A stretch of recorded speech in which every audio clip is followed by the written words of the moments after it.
동성애 찬성, 반대에 관하여 지금 우리는 무엇을 질문해야 하는가?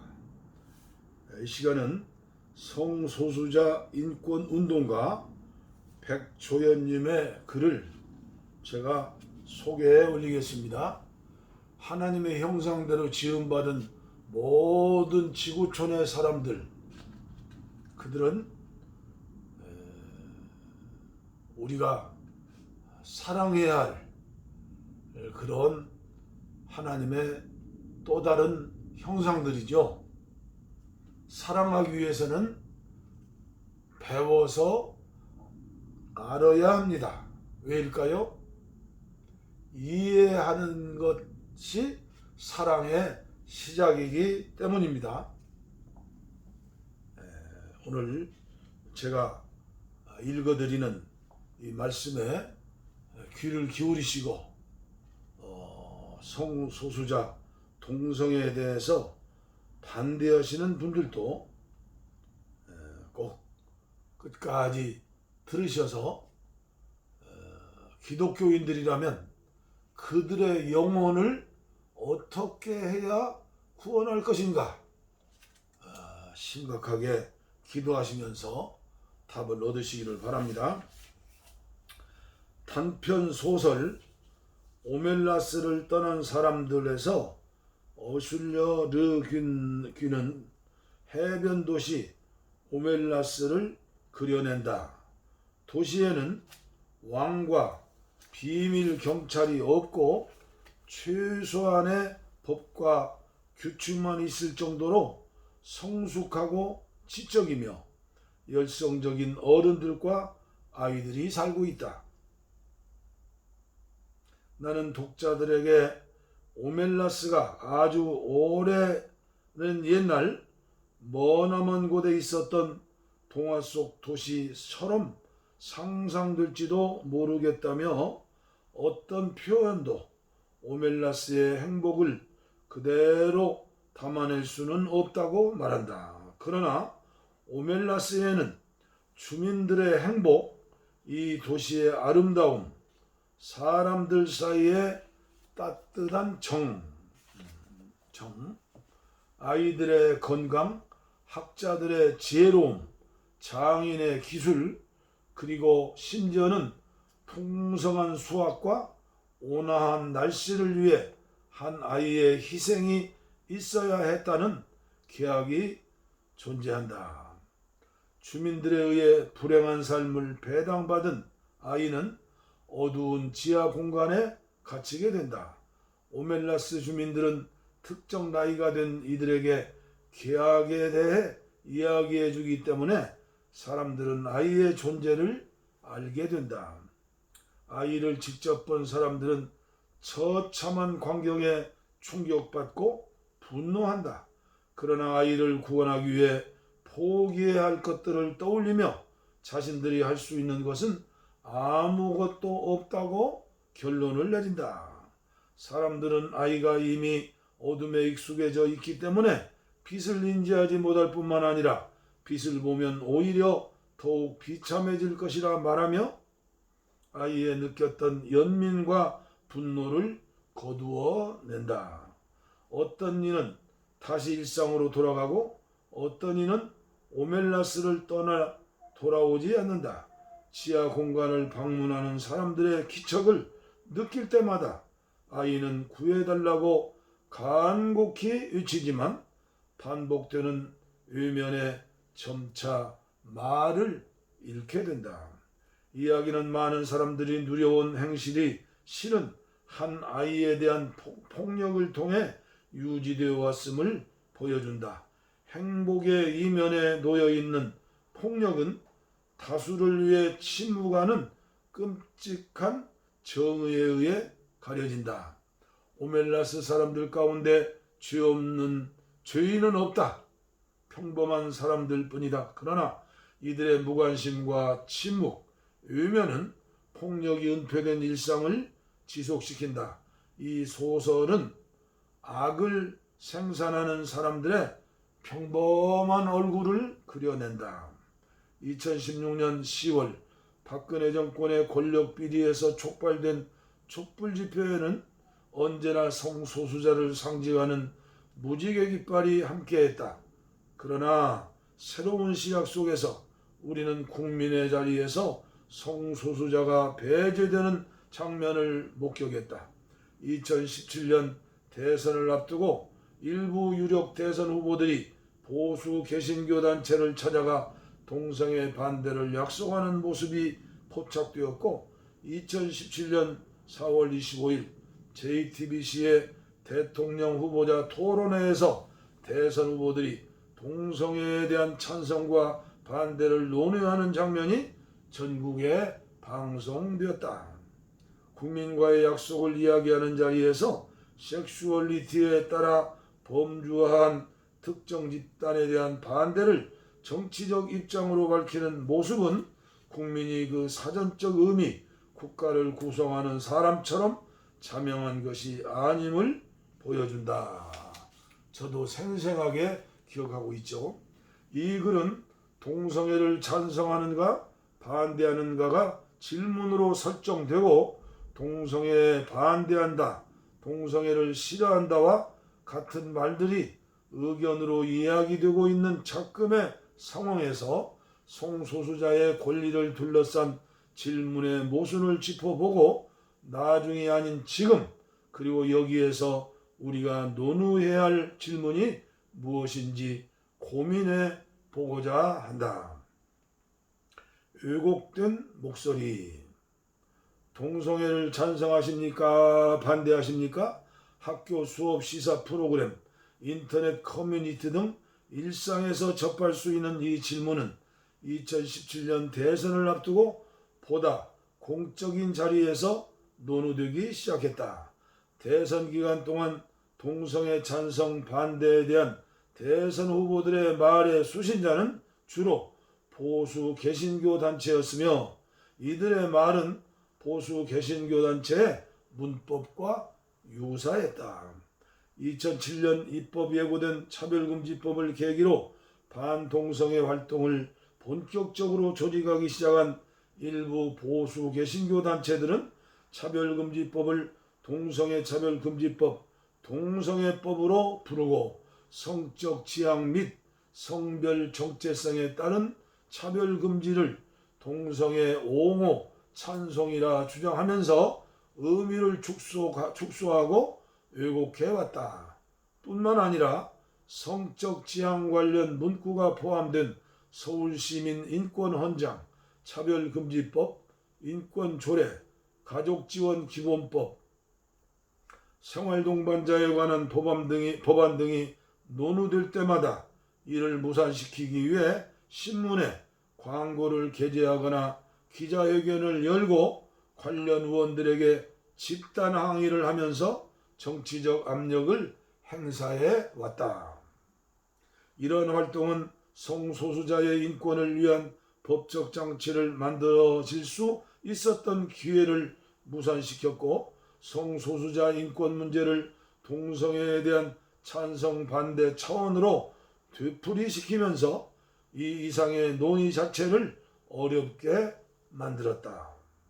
성소수자의 권리를 논하기 위해 전제되어야 할 기본적인 부분들, 성적 지향, 성별 정체성 등의 개념들, 이를 중심으로 짜인 불평등한 구조, 이러한 구조에 놓인 성소수자의 삶의 모습에 대해 공유된 이해가 부재한 상황에서 동성애 찬성 반대라는 간단한 질문이 사회적 의제처럼 공론화되어 통용되고 있다.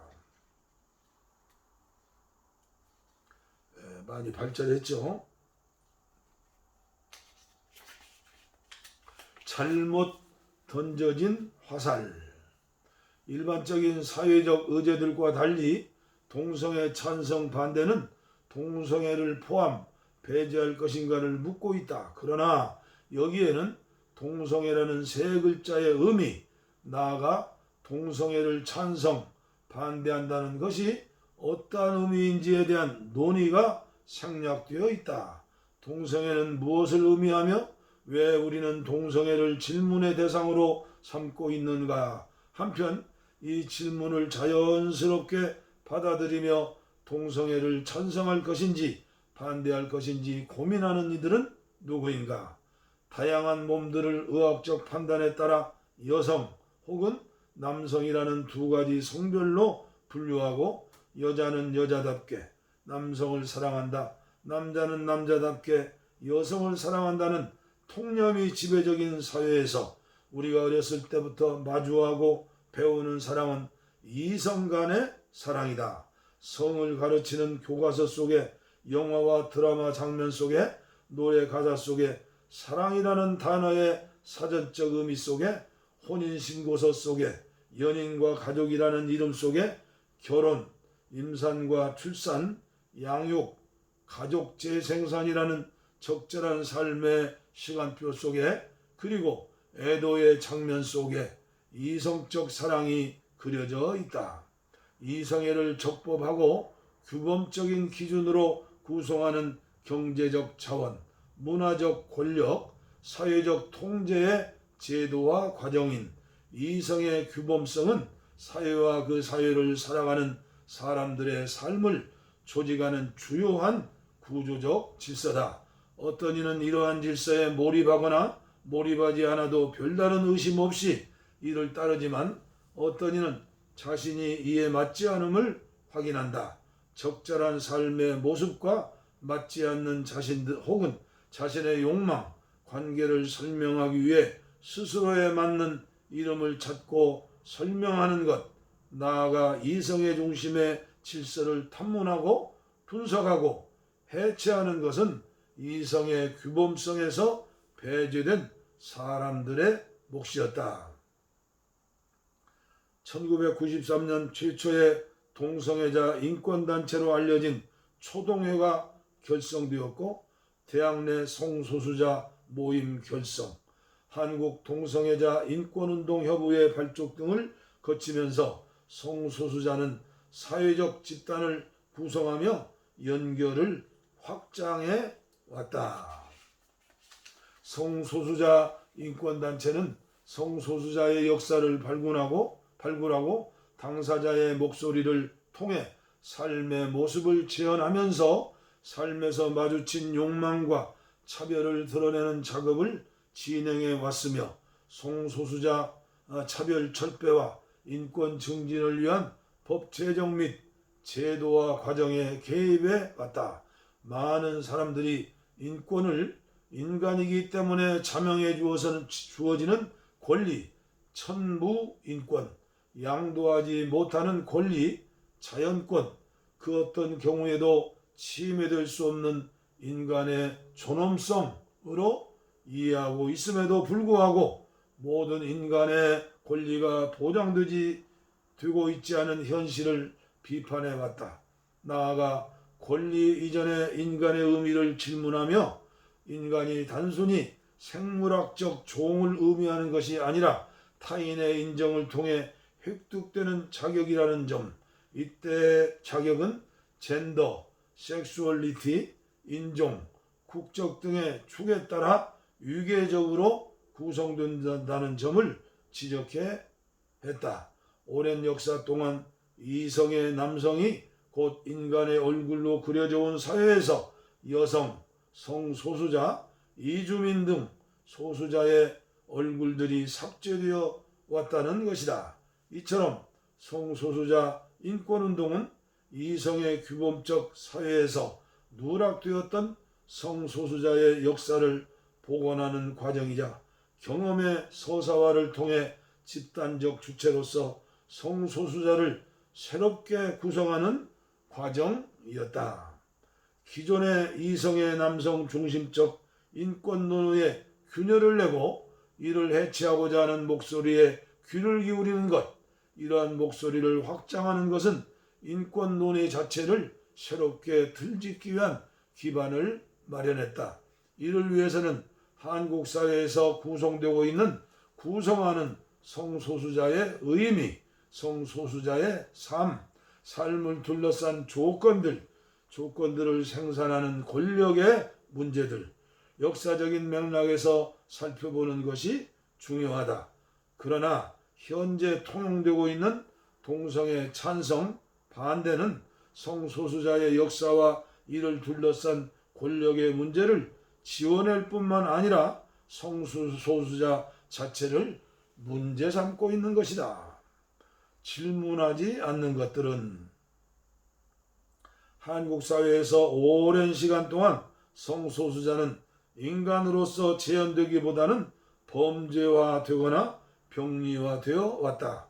1990년대 이후 전개된 성소수자 인권운동과 2000년 연예인 홍석천의 커밍아웃은 성소수자의 존재를 환기시키는 계기가 되었지만 여전히 성소수자는 예외적 존재로 소개되며 우리 이성애자와 별반 다르지 않다는 안도감 주는 선에서 우리는 아닌 우리의 친구로 재현되어 왔다. 아직도 많은 이들이 동료, 친한 친구, 친척 가운데 게이, 레즈비언, 바이섹슈얼, 트랜스젠더가 있습니까? 라는 질문에 없다고 답할 정도로 성소수자는 주변의 누군가가 아닌 무언가로 인식되고 있다. 인간으로서 다양한 삶의 모습이 지워진 동성애는 변태적 혹은 더러운 성적 행위와 및 욕망으로 상상되며 이는 성적 행위와 욕망을 찬성과 반대 사안으로 설정해도 된다는 착각으로 연결된다. 그러나 동성애를 반대하는 사람들이 반대하는 것은 특정한 성적 행위와 욕망만이 아니다. 이들이 반대하는 것은 동성애라는 기호에 포함되고 포함되지 않는 다양한 성적, 감정적 끌림들, 그리고 이러한 끌림의 표현들, 즉 나 자신으로 살아가고 관계를 지키는 데 필요한 법적, 제도적 장치를 누릴 수 있는 권리들이다. 나아가 비이성애적 욕망을 기반으로 하여 자신을 구성하는 이들에게 동성애 반대는 곧 존재 자체에 대한 부정이다. 한편 동성애 찬성 반대는 동성애를 받아들일 것인지 말 것인지를 판단하는 주체가 누구인지에 대해서도 질문하지 않는다. 사랑의 각본 속에서 여자친구, 남자친구, 연인, 부부 등 너무나도 당연하게 서로를 소개하고 관계하는 이야기하는 이들의 경우 스스로의 이성애적 욕망을 탐색하거나 자신을 설명하기 위해 이성애자라는 말을 사용할 필요를 느끼지 않는다. 이성애자라는 말이 낯설 정도로 이성애는 의미 사랑과 동의이다. 이미 사랑과 동의이다. 여기에는 이성애가 설명하지 필요하지 않는 자연적이며 안정된 구성물이라는 함의가 전제되어 있다. 동성애에 대한 찬성, 반대는 동성애 질문에서 생략된 이성애의 의미와 차이가 구성되는 권력과 역사를 삭제하면서 동성애와 이성애를 서로 본질적인 차이를 지닌 것으로 재현한다. 페미니스트 정치학자 웬디 브라운은 특정한 존재 혹은 집단을 관용의 대상으로 설정하는 것이 이들을 열등하고 주변적이며 비정상적인 이들로 표지하는 일이며 동시에 열등하고 주변적이며 비정상적인 집단으로 재구성하는 것이라 주장한다. 나아가 무언가를 관용한다는 것은 필연적으로 관용받는 상대보다 우월한 위치를 차지하게 된다는 것을 의미한다. 동성애를 받아들일지 말지를 고민하는 사람들은 자기 자신에 대해 누가 자신에게 이 질문의 결정권을 주었는지 준 적이 있기나 한 것인지 생각하지 않은 채 너무나도 자연스럽게 스스로를 사회적으로 바람직한 사람들을 가려내는 기준을 제공하고 결정하는 자리에 위치한다. 차별하지 않지만 차별한다는 것, 참 교변이죠. 차별하지 않지만 차별하는 것. 동성애에 대한 차별에는 반대하지만 동성애 합법화는 아직 안 된다는 주장이 있다. 이는 자기들끼리 동성애를 하는 것은 간섭할 바 아니지만 동성애를 굳이 드러내려고 하니까 문제가 생기는 것이라는 태도와 연관된다. 이러한 입장에서는 개인의 삶의 양식과 사적인 생활로서의 동성애와 정치적 차원의 동성애, 공공장소에서의 동성애적 욕망 및 행위의 가시성, 성소수자 권리를 위한 제도적 법적 논의 등 구분되어 있다. 즉 개인적 차원에서의 동성애는 허용되지만 정치적 차원에서 동성애는 아직 사회적 합의가 필요한 문제라는 것이다. 이때 개인의 생활은 사적 영역, 정치적 문제는 공적 영역의 문제로 나누어진다. 이러한 주장에서 성소수자의 인권을 둘러싼 쟁점은 말 그대로 문제가 되며 이는 자기들끼리의 영역 밖으로 모습을 드러낸 동성애자 때문에 발생한 것이 된다.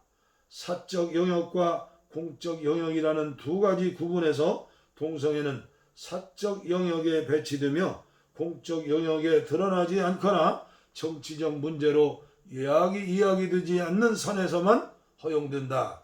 여전히 경계를 만들어내는 사람들은 사생활로서의 동성애를 기꺼이 참아주기로 한 우리 이성애자다. 사적인 영역과 공적인 영역, 개인의 삶과 정치적 문제가 뚜렷하게 구분되어 있다는 가정 속에서 동성애는 공공장소에서 존재할 수 없는 몸, 정치적 사안을 요구할 수 없는 몸으로만 존재해야 한다는 조건부 계약은 이미 충분히 이성애적인 공간을 유지하기 위한 것이며 성소수자의 인권을 정치적인 문제가 아닌 것으로 만들기 위한 것에 불과하다. 동성애자 안에서 존중할 만한 것이 것과 그렇지 않은 것 사이에 새로운 구분을 추가적으로 만들어낸 것뿐일 뿐 동성애자를 사람으로 보지 않는 인식은 그대로 전제되어 있다. 이성애자 그리고 참아줄 만한 동성애자, 참을 수 없는 동성애자의 위계에서 동성애자에 대한 차별은 선을 넘는 동성애자 개인의 탓으로 이야기된다. 성소수자 인권을 둘러싼 다양한 정치적 목소리를 이성애적 공간 및 제도에 받아들여 달라는 인정 이상의 문제로 이해하지 못하는 것 혹은 이해하지 않으려는 것,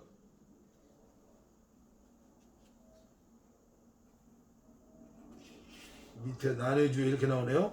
동성애를 드러낸다는 것은 무엇을 의미하는가? 드러낸다는 사전적 의미는 가려 있거나 보이지 않던 것을 보이게 함을 뜻한다. 동성애 찬성, 동성애 반대가 논의되는 찰나의 순간을 드러냄으로 표현하는 것은 역설적으로 질문이 제기되지 않는 일상에서 동성애를 가려진 것, 보이지 않는 것으로 인식하고 있음을 의미한다. 그리고 참을 수 있는 것과 없는 것 사이의 경계를 조절하지만 그 경계 자체, 그 경계를 만들어내는 사람들, 이들이 발딛고 있는 이성의 규범적 구조에 대해 질문하지 않는 사고 회로 속에서 성소수자에 대한 정의 문제는 성소수자에 대한 감수성과 존중의 문제로 대체되고 성소수자의 인권을 둘러싼 정치적 투쟁 및 변혁의 문제는 특정한 행동과 태도, 감정의 문제가 되어버린다. 사적인 생활과 공적인 영역, 개인적인 문제와 정치적인 문제가 명확하게 구분된다는 인식은 이성의 규범적 사회에서 이성애적 생애를 따름으로써 누리고 있는 일상이 누군가에게는 허용되지 않는 특별하고 정치적인 권리임을 인식하지 못하게 하며 한 사람의 생애에 사적인 것과 공적인 것에 얽혀 있다는 사실, 나아가 개인적인 것이 정치적인 것이라는 사실을 망각하게 만든다. 예를 들어 사랑하는 연인과 손을 잡고 길을 걷는 것, 사랑하는 연인을 친구들에게 소개하고 자랑하는 것은 누군가에게는 평범하고 소소한 일상적 행위다. 그러나 성소수자는 관계 혹은 공간에서 자신을 얼마만큼 드러내고 혹은 강제로 드러내지고 감출 것인가 혹은 타의로 감춰질 것인가에 대한 고민을 일상으로 경험한다. 성 정체성을 이유로 입사 취소 혹은 채용을 거부당하거나 동성 파트너가 있어도 법적 배우자로 인정받지 못하여 가족, 기반, 복지 혜택을 누리지 못하는 등의 경험은 누구나 마땅히 누려야 할 권리와 생활에 실제로 특정한 누군가에게만 허용되고 있다는 것을 보여준다. 페미니스트의 에드런 리치는 이성애가 물리적 법적인 수단을 통해 이성애를 명시적으로 강요할 뿐만 아니라 이성애를 따르지 않는 관계들에게는 차별을 주는 방식으로 작동한다고 주장한다. 이는 개인들이 일상에서 누리는 삶의 권리가 태어날 때부터 자연적으로 주어진 것이 아닌 타인에 대한 배제를 통해 유지되는 정치적 문제라는 의미이다. 그러므로 동성애에 대한 차별에는 반대하지 않지만 동성애 합제화는 안 된다는 말은 모순적이다. 이는 차별을 차별로 인지하지 못하고 있음을 보여주는 것이며 자신이 찬성한다는 것은 차별이라는 것과 다를 바 없다. 또한 동성애를 존중한다는 조건에 전제되어 있는 드러내지 말라, 문제를 일으키지 말라 등 짐짓 점잖아 보이는 요구는 누군가가 경험하고 있는 차별과 폭력을 참고 침묵하라는 명령과 다르지 않다. 각각의 말들은 다르지만 이성의 중심적 사회에서 성소수자가 놓인 상황과 경험들을 무시하고 경청하지 않으며 의식적으로 관심을 두지 않으려는 태도를 공유하고 있다. 예수님이라면 어떻게 하겠습니까? 반대할 자유, 응답하지 않을 자유. 동성애 찬성 반대에 대한 또 다른 말들은 반문의 형태를 취한다. 동성애를 싫어하고 반대할 자유가 있는 것 아닌가? 앞서 논의하였듯 동성애 찬성 반대는 성소수자의 인권을 정치적 문제가 아닌 특정한 성적 욕망 및 행위에 대한 개개인의 조음과 싫음, 찬성과 반대의 문제로 만들었다. 질문 자체에 이미 동성애에 대한 차별이 내포되어 있음에도 불구하고 이를 인지하지 못한 채 자신이 누군가의 삶을 찬성 혹은 반대할 자격이 있다는 확신을 가지고 싫음과 반대를 표현하는 사람들은 자신이 누구인지, 자신의 말이 어떤 상황을 만드는지 알지 못한다. 동성애 싫다, 동성애에 반대한다는 싫다, 반대한다 해서 끝나지 않는다. 동성애를 싫어하고 반대하는 것을 정당화할 이유들을 만들어낸다.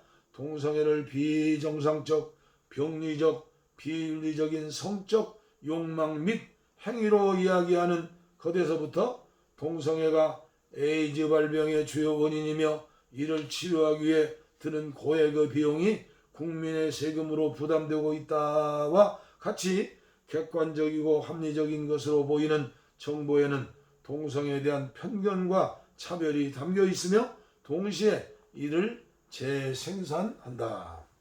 차별이 담긴 말들이 마치 하나의 사회적 의견처럼 전해지고 이러한 말들이 쌓이게 되면 누군가의 사실처럼 여겨지고 이것은 차별이 차별임을 인식하지 못하게 되는 상황으로 이어진다. 또한 차별을 인지하더라도 이를 있을 수 있는 것으로 묵인하거나 무관심하게 만든다. 동시에 말들의 직접적인 대상, 즉 차별로 점철된 말들의 온몸으로 부딪히고 있는 이들이 자신의 이야기를 말할 수 있는 공간을 소멸시켜 버린다. 이로써 정상적인 인간, 이성애와 비정상적인 비인간, 동성애의 구도는 더욱 견고해진다. 한편 왜 우리에게 동성애를 인정하라고 강요하는가라는 반문, 여기에 따라 나오는 신경 쓰고 싶지 않다는 말에는 성소수자의 인권과 자신이 무관하다는 착각이 전제되어 있다. 그러나 직접적으로 성소수자를 차별하지 않는다고 생각하더라도 이성애적 존재가 성소수자에 대한 배제와 차별을 통해 얻어진 특별한 권리를 일상에서 누리고 있는 한 질문을 고민하지 않아도 되거나 답하지 않아도 되는 사람은 아무도 없다. 성소수자 인권에 대해 답하지 않겠다는 태도는 책임을 회피하는 것이며 이는 차별에 대한 암묵적인 동의와 다를 바 없다. 예를 들어 일부 보수 개신교 단체를 중심으로 조직된 성과학연구협회는 서구의 과학적 연구, 생물학 이론, 통계 및 수치 등 객관적으로 보이는 자료를 제시하며 동성애를 병리적, 비정상적인 것으로 규정한다. 성과학연구협회에서 생산한 텍스트를 비관적으로 분석한 이나영, 백조연 등은 이들이 주장하는 객관적 과학은 비이성애적 욕망 및 관계에 대한 혐오를 배태하고 있으며 동시에 혐오를 재생산하고 있다는 점을 밝혀낸 바 있다. 이는 객관적인 사실로 받아들여지는 지식이 누구의 시선에서 어떻게 쓰여졌는가에 따라 소수자를 부정하는 방식으로 활용될 수 있음을 보여준다. 이나영, 백조연, 성과학연구협회를 통해 본 개신교 동성애 혐오 담론 여서강 연구 제21권 1호 67에서 108쪽 참조. 가려진 것들이 무엇인가? 성소수자의 인권에 대한 논의가 동성애 찬성, 반대로 질문되는 것은 여전히 많은 사람들이 동성애자 이꼬르 성소수자로 인식하고 있다는 것을 의미한다. 동성애 찬성, 반대에 전제되어 있는 정상적 이성애, 비정상적 동성애라는 이분법적 분류는 이성애와 동성애 모두를 역사를 가지고 있는 이무적인 혹은 우연 발생적인 것으로 보기 어렵게 할 뿐만 아니라 두 범주를 대립적인 것처럼 보이게끔 만들어 둘 사이의 유계적 질서를 가려버린다. 게다가 이성애의 실천은 다양한 몸들을 남성과 여성 두 가지만으로 분류하며 두 범주 또한 대립적으로 규정한다. 이성애, 남성과 여성과 동성애, 남성, 여성의 구분은 두 범주로 포착할 수 없는 다양한 몸, 다양한 욕망, 관계들을 존재할 수 없는 것 혹은 존재해서는 안 되는 것으로 만든다. 그러나 성소수자라는 범주에서 끊임없이 발견되고 재구성되고 있는 정체성들의 서사는 당연하게 받아들여왔던 이분법적 분류 자체에 질문을 던진다. 예를 들어 양성애는 이성애와 동성애에 전제된 한 사람이 하나의 젠더와만 낭만적 성적 관계를 맺는다는 가정이 자연적인 질서가 아니라 사회적 규범이라 주장한다. 트랜스젠더는 동성애와 이성애가 전제하고 있는 안정된 성별 관념, 남성, 여성 자체를 질문하며 이성과 동성이 모든 존재와 관계를 설명할 수 없다고 말한다. 무성애는 성적 욕망 및 실천을 기준으로 인간 간의 관계를 사유할 수 없다는 점을 지적한다. 지적한다. 주의할 점은 이성애, 동성애로 수렴될 수 없는, 수렴되어서는 안 되는 수많은 존재들을 또다시 특정한 정체성 혹은 행위로 환원하며 그것을 인정해달라는 요구로 이해해서는 안 된다는 것이다. 페미니스트 정치 철학자 낸시 프레이저는 인정되어야 할 것은 특수한 집단 정체성이 아니라 사회적 상호작용의 온전한 파트너로서의 지위라고 주장한다. 프레이저는 특정한 이들을 존중할 만한 가치가 없는 사람으로 만드는 제도화된 문화적 가치의 패턴이 일부 구성원들을 사회의 온전한 구성원이 될 수 없도록 하며 동료로 참여하지 못하게 만든다고 지적한다. 성소수자를 사회적 지위로 이해할 때 탐문의 대상은 성소수자를 부정하는 명문화된 법, 공식 법률의 코드, 정부 정책, 행정 코드 혹은 전문가적 실천, 시민사회의 사회적 관행 등 모든 경우에 제도화되어 있는 문화가치 패턴들이 되며 동시에 타자와의 충분한 상호작용에 필요한 자원을 불평등하게 분배하는 경제적 구조가 될 것이다. 또한 이를 사회적 지위의 문제로 이해할 때 관용의 주체로서의 이성애와 관용의 대상으로서의 동성애라는 견고한 유계적 경계의 해체 가능성이 생긴다.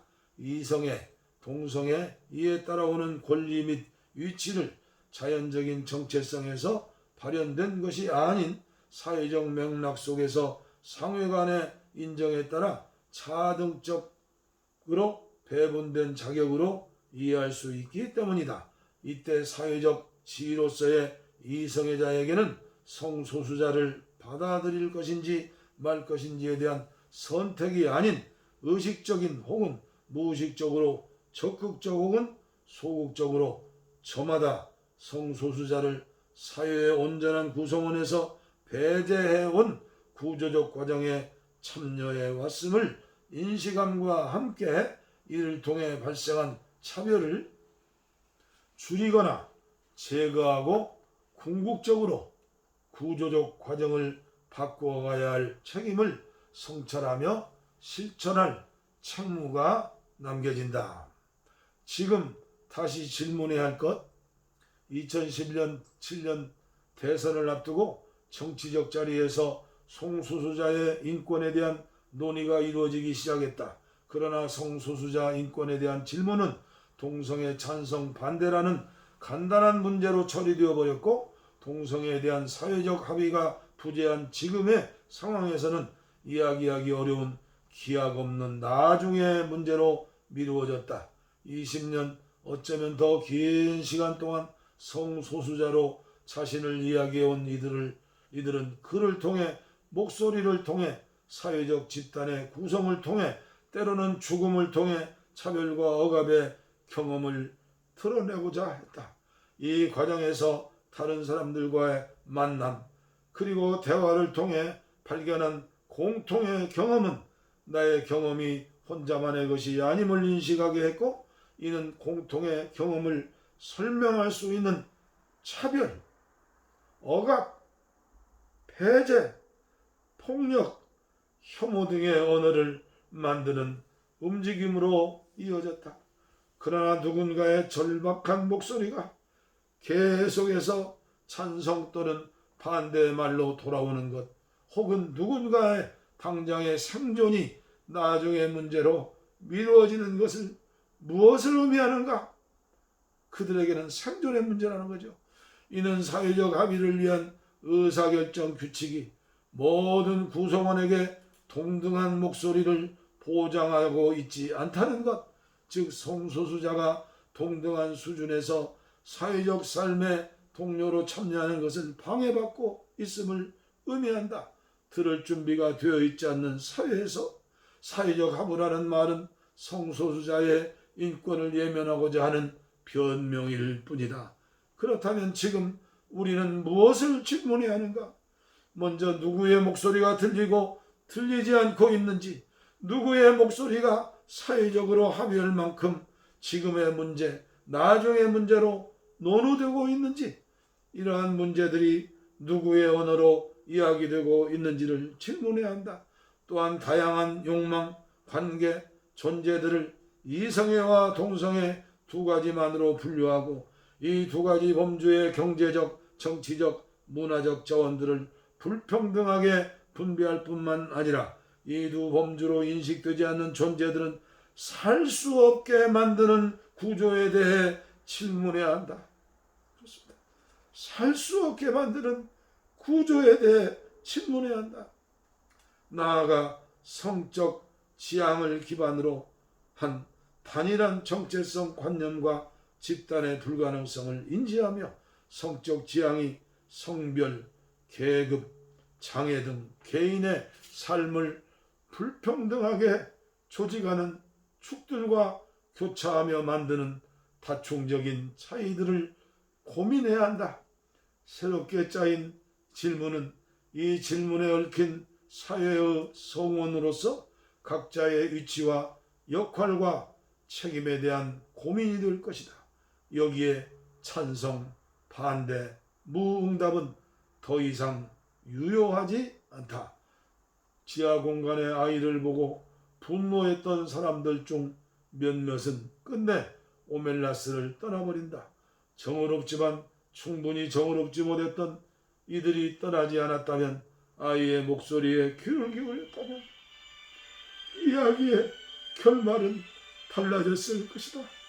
우리는 아이가 사람들의 예면 속에서 구해달라는 목소리를 잃게 되었다는 것은 악을 행한 얼굴이 평범한 얼굴이었다는 것을 기억해야 한다. 어쩌면 이것이 지금 우리의 얼굴일 수도 있다는 것을. 동성애는 사랑하지만 차별금지법은 반대한다. 궤변 중에 궤변이죠. 동성애자들이 법적으로 인정도 받고 인간으로서의 자유를 누리고 마음껏 활보하며 교회 문에 들어올 수 있도록 하는 것이 참 사랑이 아닙니까? 이 문제가 한국교회에서 앞으로 몇 년, 몇십 년, 몇백 년이 가야 해결이 되고 이해할 수 있는지, 조금만 마음을 열고 기도하면서 이러한